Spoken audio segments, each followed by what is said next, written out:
Live from the Washington, D.C. area, it's the Inside Scoop. All the news that our viewers want to know. Now, here's the host. Hi, folks. Cesar here. Welcome to the show. We've got a great cast this evening. I think we're having a little issue in the control room, but appreciate you calling. And before I forget, we do have a call-in number for tonight. That number is 571-749-1142. So please pick up the phone and give us a call if you've got something to say. I want to start off the evening with my first guest, a very good friend of mine. We live in the same hometown. We differ on just about every single issue on the planet, but we can have a conversation. And I want to encourage everyone to have conversations with people that provide a contrarian view. Democracy only works when everyone's voices are heard. And it's always my pleasure to spend time with my good friend, Bill Campenni. Welcome to the show, sir. Welcome. Thank you, Cesar. Good to be back. It's been a little while since we chatted. Where should we start? We've got tons of stuff to cover, so what's okay, how about if I tell you about my African vacation? Sounds great. Let's go there and bring it back locally. Actually, there's two of them, about 20 years apart. But I want to go back to one we did about 20 years ago to Kenya. Okay. And for the millennials in there, that's a country in Africa there. Just make sure they understand that. You said that. That's right. But the interesting thing happened on that trip there. And one day we had off time to kill in Nairobi, so we decided to go over to the Nairobi Museum. And while we were there, an enterprising young man dressed up nicely in a white shirt and slacks comes up and says, "Hi, would you like to have me give you a tour?" And I said, "Well, no, not really." And he said, "Well, my name is Joe and I like to tour." And we got conversing with Joe there, and Joe starts bringing out this interesting things. You know, I'd like to go to America. I'm in college here in Kenya, but I'd like to go to America and do some studies. And I said, "Well, Joe, what would you like to study about?" And he said, "Well, I'd like to study about your tribes." And I'm thinking, well, he wants to go and talk about the Indian tribes and all. But the more I probed into that, he said, no, I mean your tribes, your different tribes. I know the Indians are one, but all your other tribes. And I was totally confused. But then he started explaining, well, like here we have the Kikuyu tribes, and we have the Maasai tribes, and don't you have the same thing in America? And it really both puzzled and shocked me, because I'm trying to think, for this young man, the concept for him is not a nation, but of different tribal entities. Sure. Yeah. And you're going to say, what in the world has that got to do with anything important that people might be interested in? Well, here's my concern. Mm-hmm. America is starting to develop a tribal type of a country. Agreed. We're getting too much into this group and that group and whatever, whether it be minorities or different political groups and that, and we become in tribes, and our loyalty is no longer to America, to that flag, to that concept, to that wonderful thing that old guys like me studied in civics class many years ago, but in this concept of what tribe do you belong to? Yeah. And therefore your loyalty is to that tribe, whether it be a political tribe or a minority and that. So I'm getting more and more concerned, because I don't see this being an anomaly. I see it getting entrenched in our system, in our government, in our culture, in our media, and I'm just an average citizen, so let me turn it back on you. What are we going to do to fix this tribal mentality that seems to be taking over America? I think that's a great observation. I think part of it is, it's almost like there are no more heroes, right? There's no one that inspires people. I mean, let's go back just through my lifetime. I mean, I might get shot for saying this, but I think Reagan was a bit of a hero for a lot of people. I mean, he won a lot of votes. You can disagree with his positions and everything, but a lot of people looked at him and were inspired for some reason. He pulled a lot of Democratic votes. He pulled, obviously, Republicans. But it's someone who is an inspirational movement. Obama was that for a lot of people. But it seems that there aren't enough of those inspirational individuals, whether it be male or female, in enough corners of our country. It seems that it's almost become a default that politicians will lie, so I don't really care about them. But it's almost lacking in the local areas. You know, who are the leaders, who are the inspirational entities in those communities? And I think that's where it kind of starts. I think, to your point, I think it's a learned behavior to distrust other people. I think it's a learned behavior to dislike other people. I think it's a learned behavior to not engage in dialogue with people. I mean, we grew up, it was, you know, go talk to that person, or go talk to that person. I mean, my mom certainly encouraged that. Mm-hmm. So I think there's not enough of that. Too many people like the echo chamber. Too many people like the bubble. Too many people like only certain people sitting at their lunch table, I think. And that's, to your point, I think that's what we definitely have to get away from. So you think it's like South Pacific? You've got to be taught to be afraid of people whose eyes are oddly made and people whose skin is a different shade. Well, okay, you're somewhat involved in politics. How do you see we're going to cure some of that? Where are we going to get the heroes from? First of all, are they out there to start with, and we're not recognizing them, or are they just not there at all? We have a different world that we live in. I think they're there. I think some people are afraid to speak out because once you do speak out, you're attacked. And it's a lot easier to whisper advice than face its merit at the point of attack. So it's easy for people to tell other people what to do as opposed to get out there in front of it and represent the merits of your argument or your positions.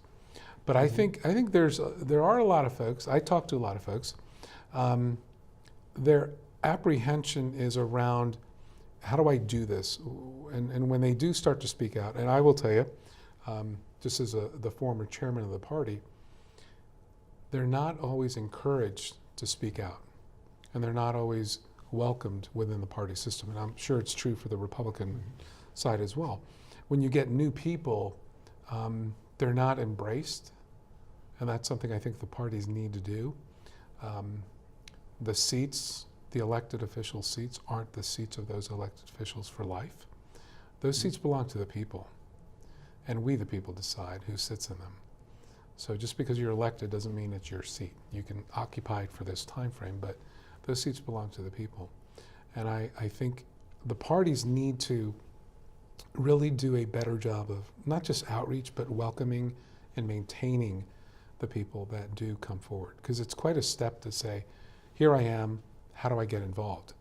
As opposed to, here I am, how do I get involved? No, it's not your turn for anything. That's I think, where you push away sort of the potential leaders. And with a two-party system, the way that two parties have locked everything down, I think it's tough to have new people break into that.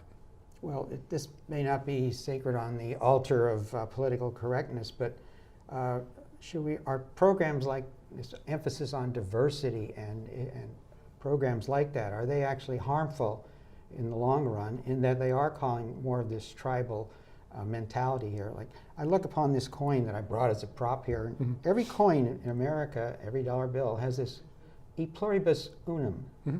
From many. And now Al Gore kind of thinks that means the opposite of what it really means, but it's from many one. Mm-hmm. Well, how are we going to get back to that if we're going to be focused on this group or that group or the diversity and all? And why can't we just all be Americans? We can differ on many things. You and I differ on things, but we don't go fighting each other. You don't come in when I'm in a restaurant and start yelling at me with a megaphone in my face or throwing me out because you don't want my business. Mm-hmm. How are we going to overcome that when it seems like the media and everybody at the top is going the other way, encouraging people like a Maxine Waters saying, go get in their face, do this, do that? Yeah, so I'm an IT guy, so I will say this with all respect to the technology and platform and applications and the segment, but I think that's a double-edged sword. It's allowed us to be a lot more productive. Technology's allowed us to connect a lot easier, but it's also allowed us to disconnect from our humanity. It's easier to blast someone over an email or a tweet than it is to actually be in front of them. So by some of these people doing this just constantly over tweeting or posting or anything, it sort of desensitizes them. So over time, they're more comfortable doing it face to face with people. Well, we both grew up with a lot of oughts and ought-nots, and a lot of them were derived Shame. Shame is one of them, and a lot of them are derived from our religious beliefs, no matter what type we had in that, that you certainly don't do certain things and other things are noble to do. Are we getting away from that? We're becoming a more and more secular world, and with that secular world, are we sort of losing track of the oughts and the ought-nots as opposed to what's in it for me? I think for me, growing up, Catholic schools, boy, you feared Likewise. those nuns. Yeah, I mean, did you fear the nuns? Catholic Jesuit schools, try that. Remember the paddle? See the knuckles here? They still have their wounds. Okay, there's a reason why they had holes in them, right? So more aerodynamic, you can get more speed more to speed. it, right? I mean, but you wouldn't think that today. I'm not advocating that. I'm just saying there wasn't a fear of bad behavior because you didn't do it, right? Sister Mary Frances wouldn't let me do that. Teresa was ours, Sister Teresa. Yeah, I mean, I think it was a different time, but I think too many people want to outsource sort of that to the state, to the school, to someone else. Right, too many people have. I concur with that. You know what I It's mean? not my problem. Let someone else. Well, and inflict someone else the is rules. responsible. Yeah. I'm paying taxes, so it's your issue. I mean, we've outsourced everything. I mean, kids these days don't even have to have a license or a car. We've outsourced as a service transportation. We've outsourced everything. So it stands to reason that parenting has been outsourced. So That's a lot of truth in that. So I think that's, until we start to really get away from kind of these things that distract and just get back to treating each other like human beings. And I hope we've set that example, because if people don't know, we are on opposite ends of just about everything. I think we agree on continental drift. No, it's more, no, because it's more emphasis on plate tectonics. Okay. Okay, the actually rupturing of the crust and stuff. But no, I just think people just need to sit back and realize that the person they're discussing with or arguing with, there's another human being there. Feelings, family, friends. So, Very good summary. thank you for coming in. I want to come back to some things at some other point, but we've got a lot more that we can focus on with the elections coming up in November. So I hope you'll come back. Sure. Thank you, sir. Separate team. Yeah. Thank you for inviting me back. Folks, we'll come back in the next segment, but I wanted to thank Bill for coming out. Stay with us. We'll be right back. So, I just moved in with this family, and it's embarrassing. Thank you, sir. The little one, he good, likes to go good outside and conversation. crawl around in the Thanks. giant litter box. I don't know what he's doing. I mean, I was born and I knew how to use the litter box. Look at that. That's disgusting. Oh, poop already. You're making me nervous. Oh, okay, I can't look at this anymore. I really hope he grows out of this, for his sake. So how was work? It was 1,300 hours. My math class from 302 was in the trenches. Davy Roth had it the worst. Fractions were coming at him left and right. He just didn't get the damn things. 2 days ago, I tried to teach him what 1/4 of 1/2 was using different sizes of blocks. Yesterday, I tried again by dividing up pizza. Both missions failed. Oh no. But today, I was ready. I created a combat math game where the only way to beat the enemy is to out-fraction them. Davy conquered every last denominator. My game was so successful, the principal is deploying it to math squadrons all over the school. Anywho, how was your day? Oh, today my boss treated the office to salad wraps. Salad wraps. I know. 150 over 90. 180 over 111. 160 over 110. I had a stroke. This is what high blood pressure looks like. You might not feel its symptoms, but the results from a stroke are far from invisible or silent. If you've come off your treatment plan, get back on it, or talk with your doctor to create an exercise, diet, and medication plan that works for you. Go to loweryourhbp.org. If I would have followed a treatment plan, I would not be in this situation. We're back to the Inside Scoop. Here again, your host. Hi, folks. Cesar here. Welcome back. We have a great second, third, and fourth segment here this evening. Joining me is Dr. Klara Bilgin. She's with the Dean School of Public and International Affairs, at Virginia International University. Thank you so much for joining us. Very glad to be here, Cesar. We had a great show the last time you were on. I wanted to bring you back, and with everything that's going on, the elections coming up, we've had a lot of international interest and intrigue with our elections. So where do we want to start? How about, what can we expect here, 2018 elections? Oh, well, it's a huge topic. Well, I think we can expect more of what we saw in 2016. Mm-hmm. I think we can expect evolution of electoral interference on the side of the Russian Federation. And unfortunately, I think we may have this playing out at least in 4 different planes. The first thing would be disinformation. The level of disinformation would continue to intensify.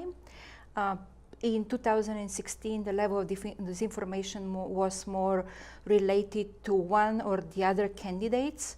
I believe that in 2018, it would basically be focused on the divisions in American society at large. And I can give a few examples after that. The second... So just real quick, so intensifying what our first guest was talking about, the tribalism. Actually, that's what I think would be happening. Okay. It is very interesting to read reports about the Troll Farm, the Internet Research Agency in St. Petersburg, and to see how this research agency, which was the main culprit, the main producer of disinformation during the 2016 American elections, has been operating, and now how it is operating currently. And I found it pretty interesting, to find out that there are more than 400 young people that are working there in different shifts, 24 hours a day. Most of those have been educated abroad in the West. They have almost perfect English. And they are given a task, they are given a topic on which to create divisive tweets or divisive Facebook posts. So they may be given racial relations or feminism, or let's say Bernie Sanders. These were some of the topics in 2016. I expect that the topics in 2018 would be gun violence, would be healthcare, what to do with healthcare.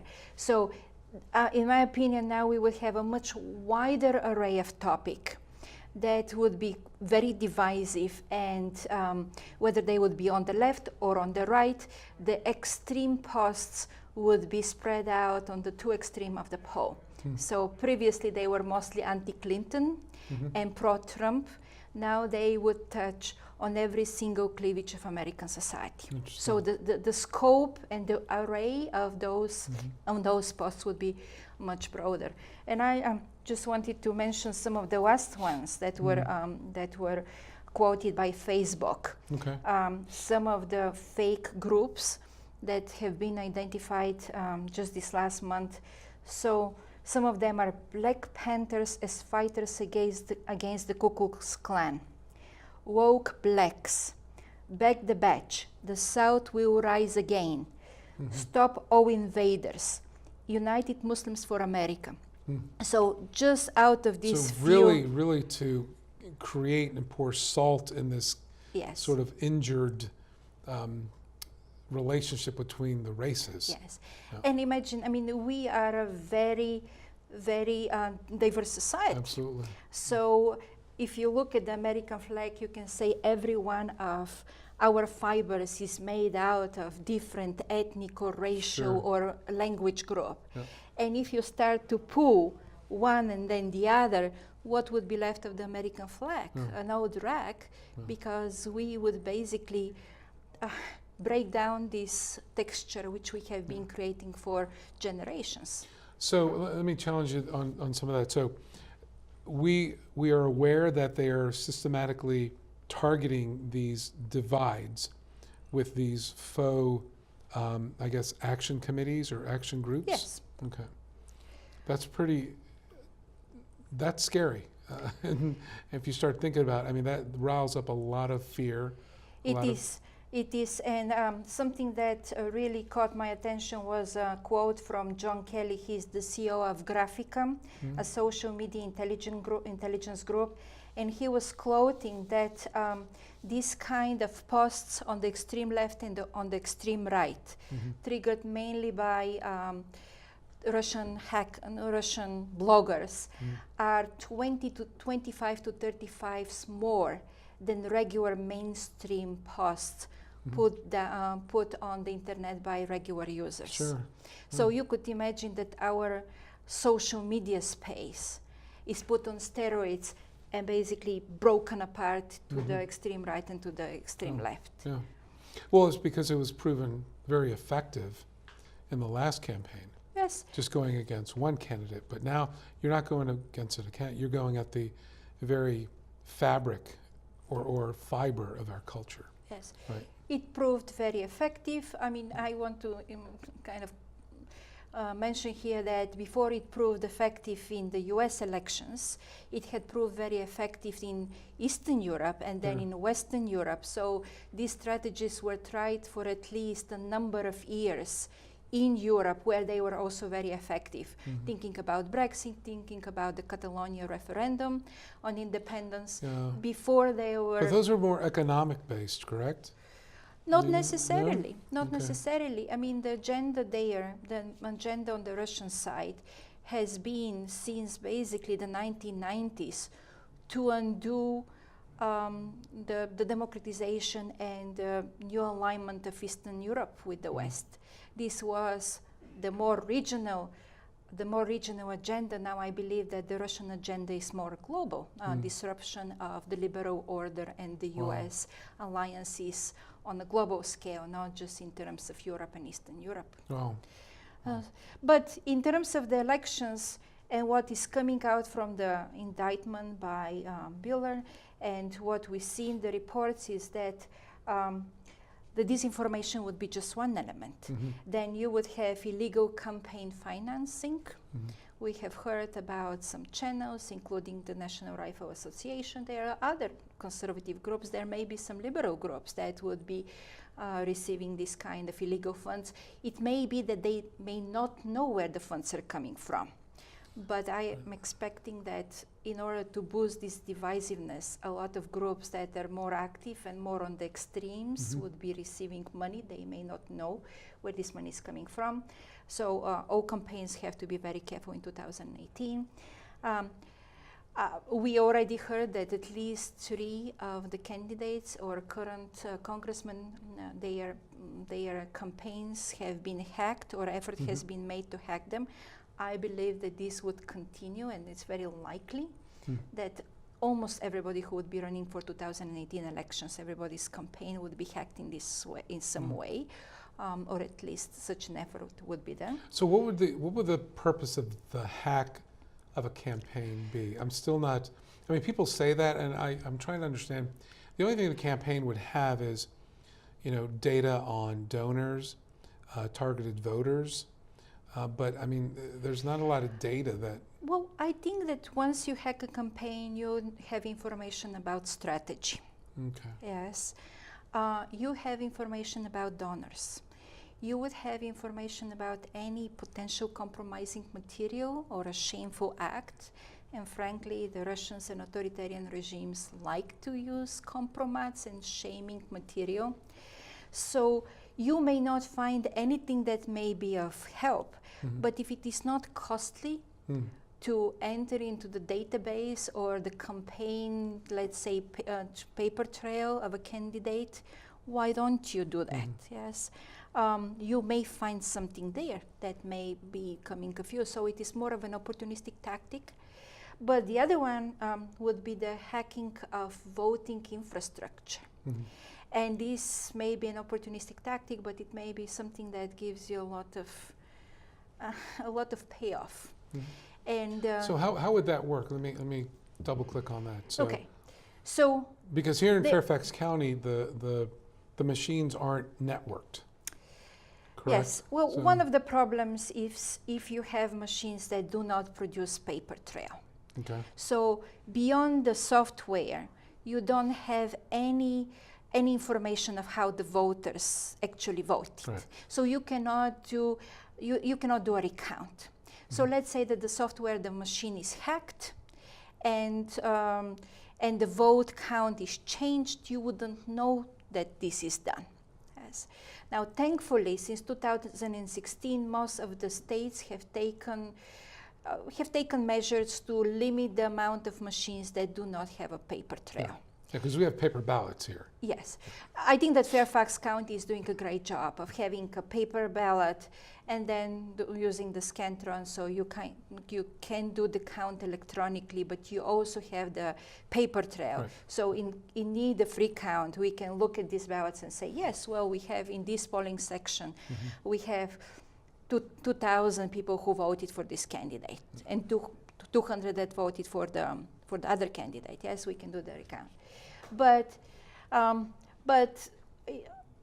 voting machines are just one of the elements in terms of voting infrastructure. You can access the list of voters in a particular area, the registrar, yes, and you can erase, let's say, those that are self-identified as Democrats or Republicans. You can change names. You can, you can delist or you can add. It would be sufficient just to throw, let's say, to make the lists insecure, to show that something fishy is going on, and basically to create disruption. The Russian tactic has been focused mostly on disruption and creating questions in democracy. So you don't even need to do something major, but to put the results of the elections in question. As this would be enough, just to put a big question mark there. Was this election free and fair? I mean, that would be enough.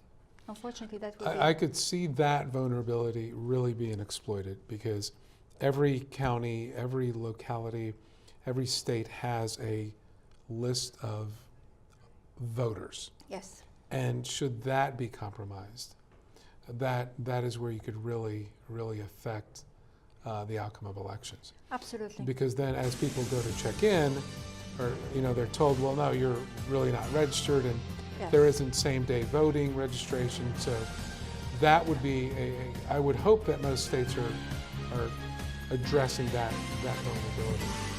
So we'll come back to some of these other points. I know we have a lot to go on, so folks, hang with us. We have a bunch of other topics we need to get to.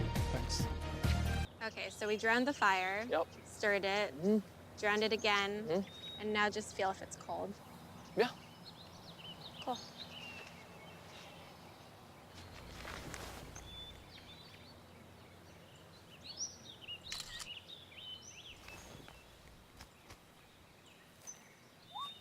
Smokey just gave me a bear hug. I know. I already posted it.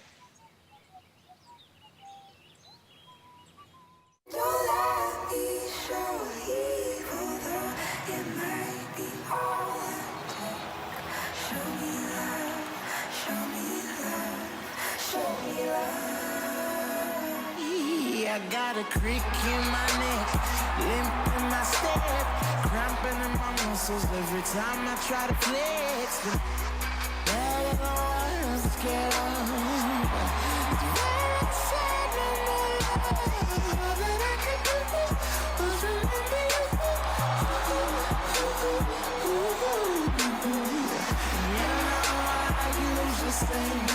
but if you throw me love, I'll throw you some more.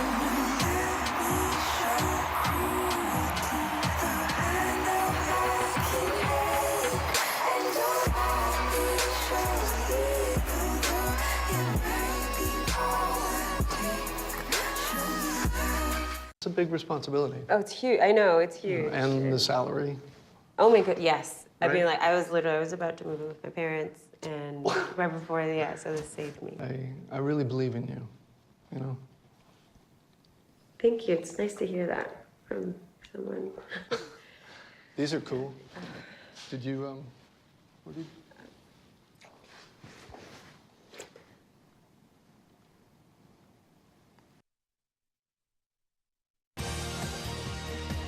We're back to the Inside Scoop. Here again, your host. Hi folks, Cesar here. Thanks for coming back. We're here with my guest, Dr. Klara Bilgin. She's with the Dean School of Public and International Affairs for Virginia International University. Thank you for staying. So our last segment, we were talking about the exposure that the electoral voter registrars have.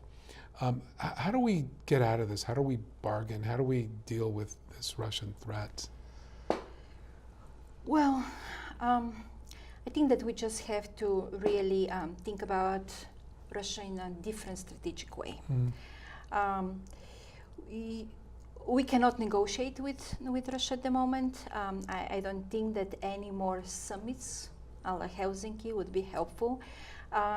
When you have a rival whose primary objective is, in this case, is to bring you down, you can engage, but you have to contain. Yes. So is that through sanctions? Is it through? I think that we definitely have to have more. I mean, there is a new bill for harder sanctions that has been considered in Congress, and it's a bipartisan bill. The problem with the bill is that even if it passes the Senate, it is not likely to pass the House, and it's definitely not going to be signed by President Trump. So I don't believe that this would do anything. We have been trying to give more money to the states to possibly beef up their security system, especially cybersecurity, before the elections. We saw that the Republicans also voted this down, so the states are not going to get the additional $380 billion that they could have had. But beyond the technicalities, I think we have to think about Russia strategically. I am a little bit concerned about general mellowing of our stance of what Russia represents and how we have to engage with the country. And there has been a lot of effort by, especially on the conservative side, but by the Russian propaganda to say, oh no, we have to engage, a friendly relationship is always good.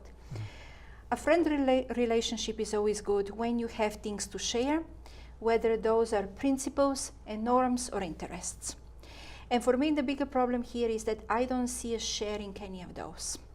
Yes, the international world, the international relations structure has dramatically changed, I would say, in the last 10 to 12 years. Yes. And in order to understand what we have to do with Russia, I think we have to look in the two-frame picture of what is going on internationally and then in terms of our relationship with Russia. In the last years, we have the decline of the West, when we're speaking about the decline of the West, and the rise of authoritarian regimes. And we have authoritarianism in our country, by the way. Yes, we're getting there. But we have a slightly. Group, yes, a group of what would be the big five that is forming a core group of authoritarian states, and we see now a smaller number of authoritarian states kind of getting adjacent or kind of attached to this group. Right. And using the authoritarian toolkit, using resources, becoming an even bigger group of authoritarian states. So the big group would be Russia, China, Saudi Arabia, Iran, and Venezuela. Yes. And they now represent almost like a group that previously has been trying to defend authoritarianism at home, but now is trying to export it abroad. Right. And is cooperating, and it is basically learning from each other in doing that. And they have been doing this in terms of blocking the West in the international organizations, stopping the agenda of the Western world, trying to undermine norms and understandings such as human rights, democracy, and so on, and also supporting rising authoritarian states such as Turkey, such as Hungary, such as Poland. So within these five, I think that we cannot possibly negotiate with them. We have to contain them. We have to respond to them. So it sounds a little bit reminiscent of, there was a rise of communism, right, that threatened the West. It sounds eerily similar to that sort of phenomenon. Now, it's not socialism, it's now authoritarianism. So what is enabling these countries or these ideologies to rise? What is causing that? Is it the failures of actual democracies or the failures of socialism? What Well, this is a good question, and I think that looking at these five, they are different things. As the rise of China would be different, and it would be much more economically bound and economically contextualized than the rise of Russia, which would be more of a revenge or return or renewal based on one politician or somebody like Putin who would come with those ideas and the feeling of grandeur and would want to revive Russian supremacy, at least regional supremacy.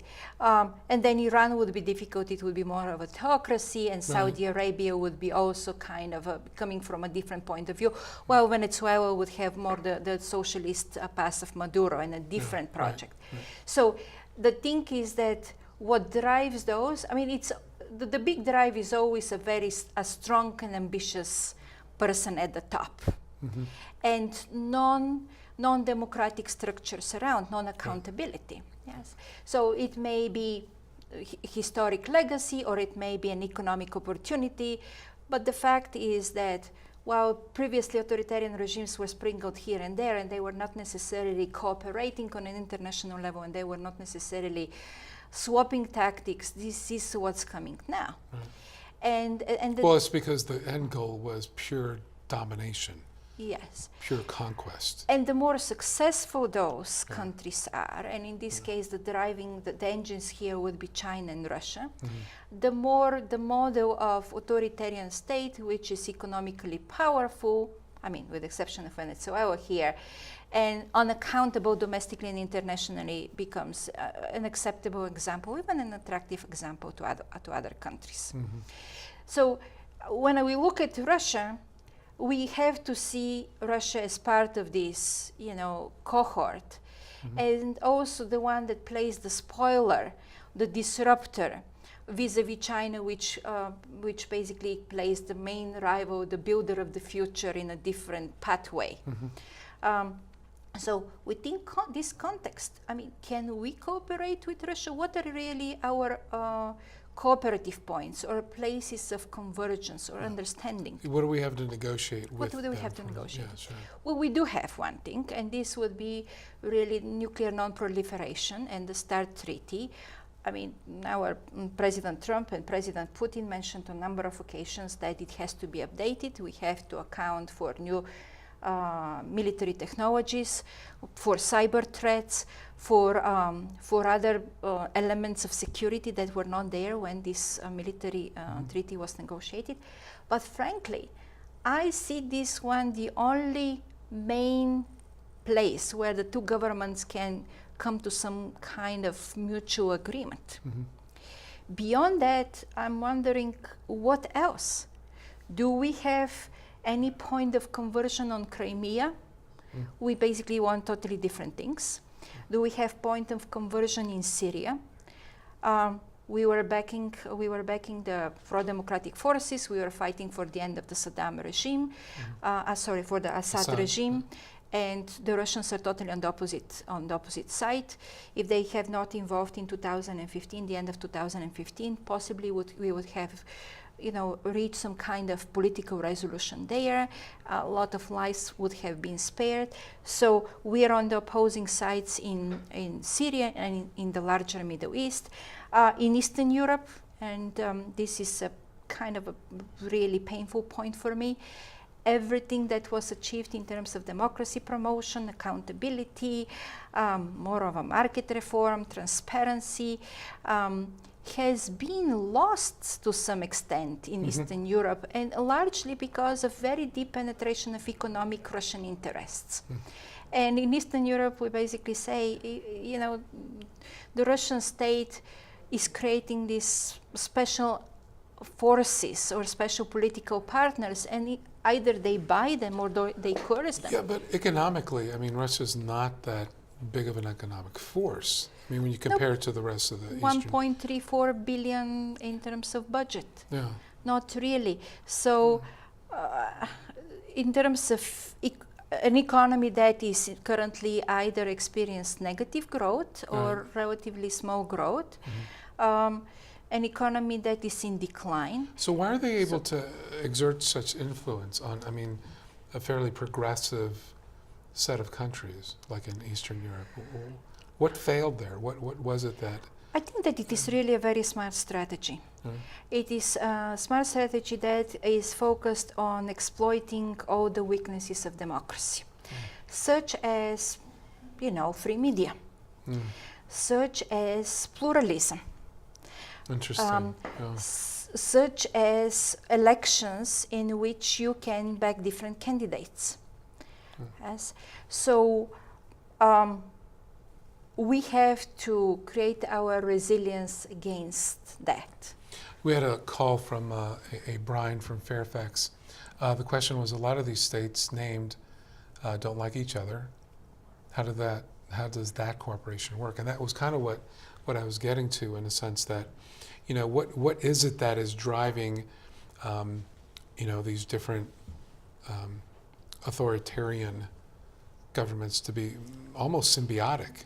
And what's the end goal? Well, there is one thing that unites them, and this has been, possibly not to such extent now, but this has been opposition basically to Western values, to Western institutions, to the Western liberal order, and to the US.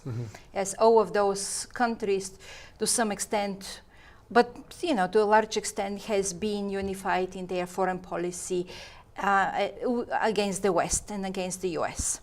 So they may not be in close cooperation, and here, of course, Iran and Saudi Arabia would not be in close cooperation, but they cooperate in the terms that they would not want to have the US promoting human rights, would not want to have the US promoting free and fair elections, yes, government accountability, financial accountability, non-corruptive practices within their countries or generally within the global institutions. So let's say the collective point for them was the fact that they were against the US. Now, the interesting thing is that as we are relaxing our own principles of democracy, human rights, pluralism, diversity, and everything that we stood for, I almost feel that, well, I don't want to say that, but in a way we are joining in some aspects to this group. That's because we're being lackadaisical in defending democracy. Yes. That's because we don't have a commitment to really sacrifice that it would take. So let's save that for the final segment, because I know we've got a couple other things to go to. Folks, please come back for our last segment. Thanks. So, I'm kind of new here, but I've noticed a trend. My human does this funny thing where she goes around and gets all my toys, and then she hides them in that basket by the door. But it's always the same basket, and it's always in the same place. And then she acts so surprised when I find them, but, she's putting them in the same basket. Again. It's like, hello? That's where you put it last time. You were the worst at hide and go seek.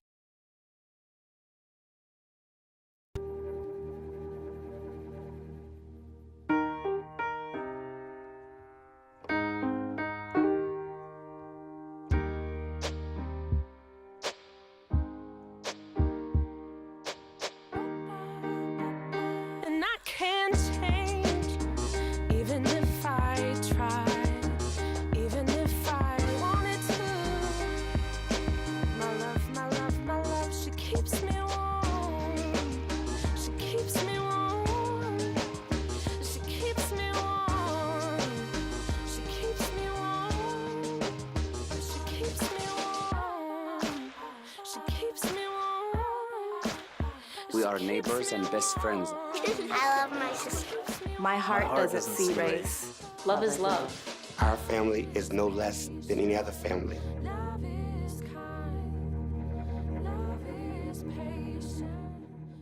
Open road, here comes the Heffley family. Whether it's a short trip or a long haul. Estimated time, 47 hours. They will beg. You're hungry? I'm happy to provide. They will plead. Deep fried butter on a stick. But whatever you do, don't wimp out. Now you're talking. Make them buckle up. He can't hurt. Remember, safety first. Cheese curls second. Are you orange?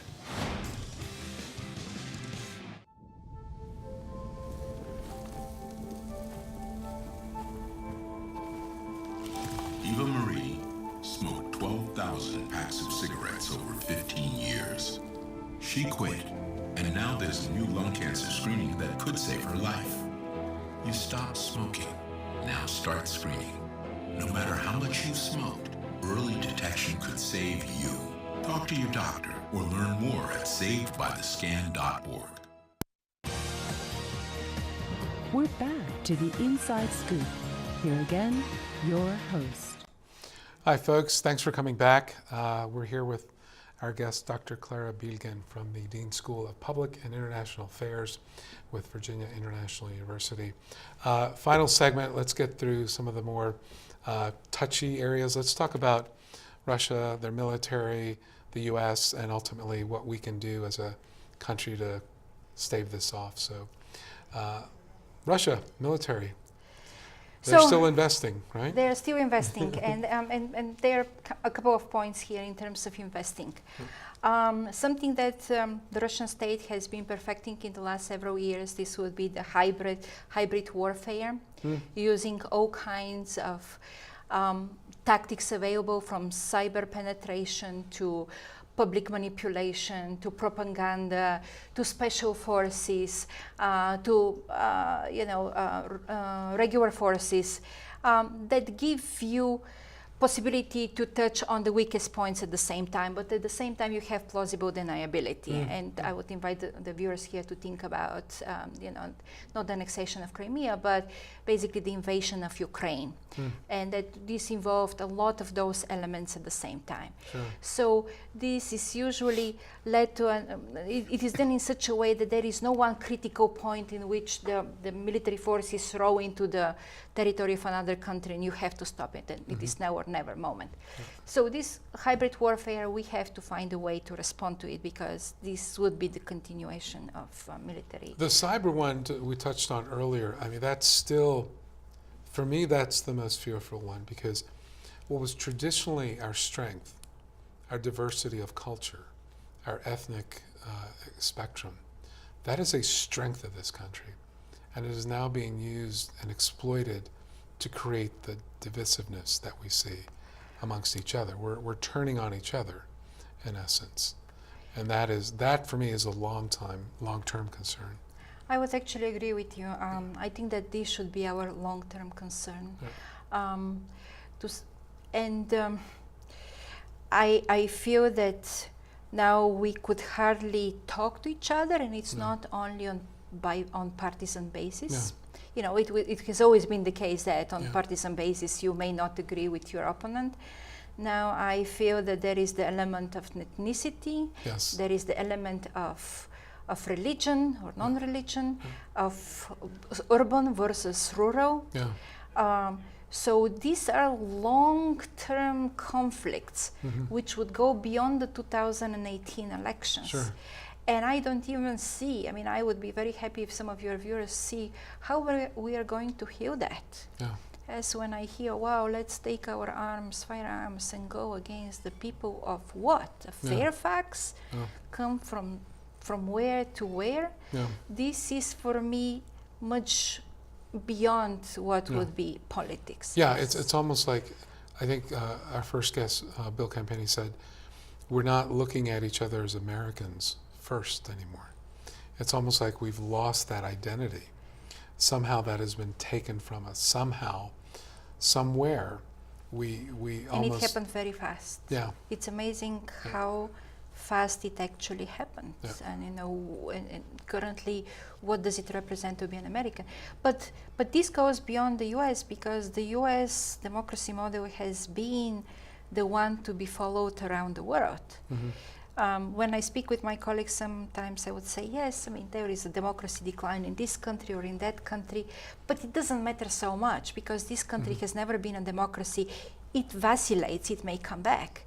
But if we lose democracy and pluralism and tolerance here, that would be it.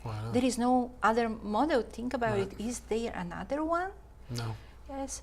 Is there another country that had the founding fathers who came and, you know, created a new project, a new model of politics to be replicated around the world? No. I mean, to some extent, European heritage has democratic evolution, but as a model that is here We don't have it. So if we lose democracy in this country, we would see decline everywhere, almost drastic, almost immediate response. Democracy has been declining around the world in terms of numbers of countries that are classified as democratic and intensity of democratic institutions for the last 12 years. Now, why is that? Is it economically? Is it cultural? What is driving that decline? Well, I mean, democracy, the advent and the reverse of democracy comes in waves. I mean, big international events come usually in waves. Wave of revolutions, wave of democratization. Well, we have now a wave of reversal of democratization and wave of authoritarian states. There are a number of reasons. Yes, usually there would be one or two countries that are the leaders of the wave. That create they are the engines of the wave and drag the others or provide a modeling principle for the others. So in this case, I think Russia and China are definitely playing this. But what I'm concerned is that this wave of authoritarianism is not coming to an end. And with the developments in this country, it seems that it is actually for the first time, maybe, no, I mean, not for the first time, but this time critically affecting us. Previously, this would affect other countries, whether it would be in Latin America or in Eastern Europe or in Africa, and we would be more of a constant, really the pillar of democracy. But I'm wondering if this model is destroyed, what would happen? What would be the repercussions globally? And I started by saying that it feels very different in Eastern Europe. But I want to emphasize that it feels so opposite of the feeling I had in the early 1990s when democracy was coming in Eastern Europe.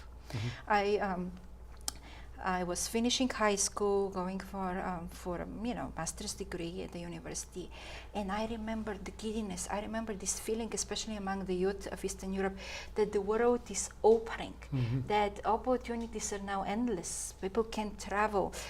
There is this incoming of democracy, new candidates, new political parties. The government is finally going to be accountable. We would learn about our history. There would be investigative journalism.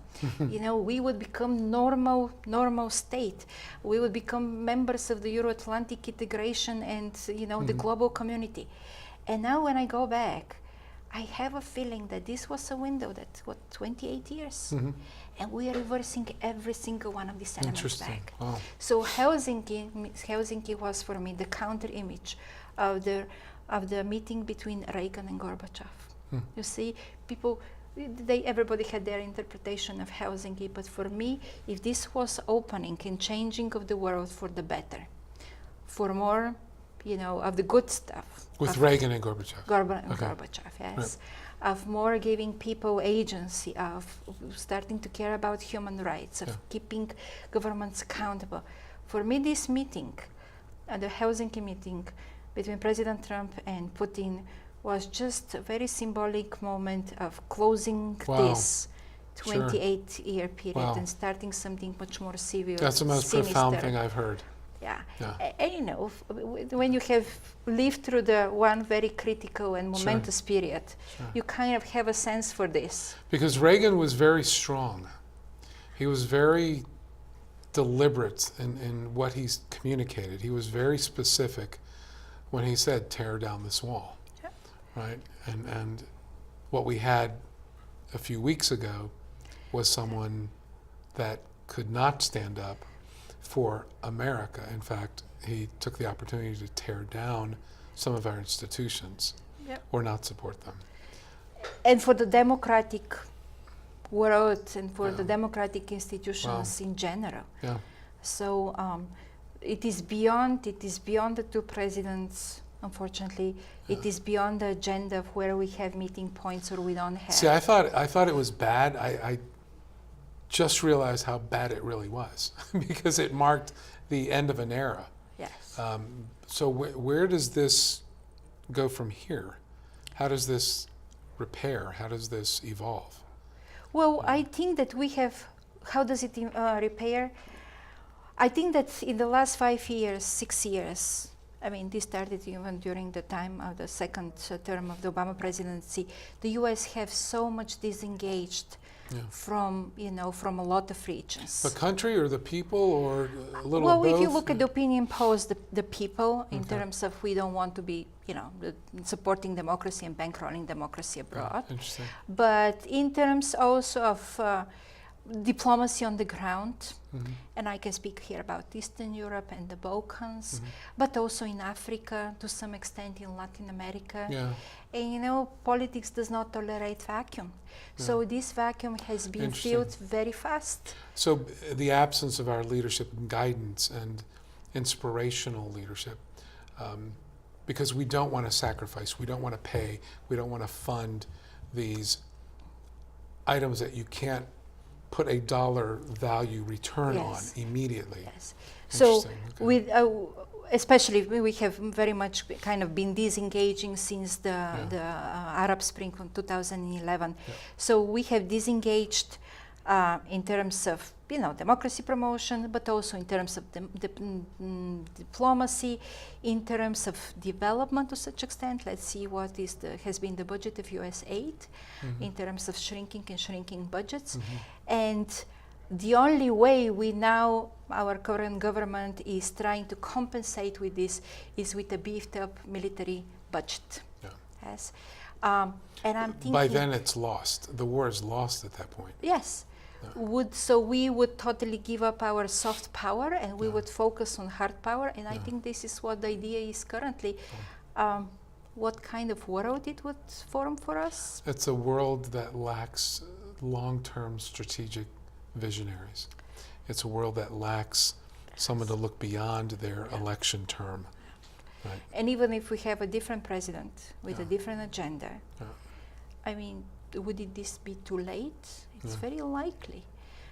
Look at the strategies that currently Russia, but mainly China, are using in terms of penetrating not only through investment, through the One Road, One Belt initiative, and by creating new multilateral organizations, but by also cultural exchanges, by creating the Confucian Institutes and distributing Chinese culture and language and promoting, their own historic heritage.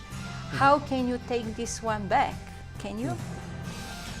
Wow. Dr. Bilgin, we're going to have you come back again because I want to touch on some of these other points. Fascinating. Thank you for coming again. I think it's going to take a lot of sacrifice to stop where we're headed and turn this around. Folks, thank you for joining us. We'll see you soon.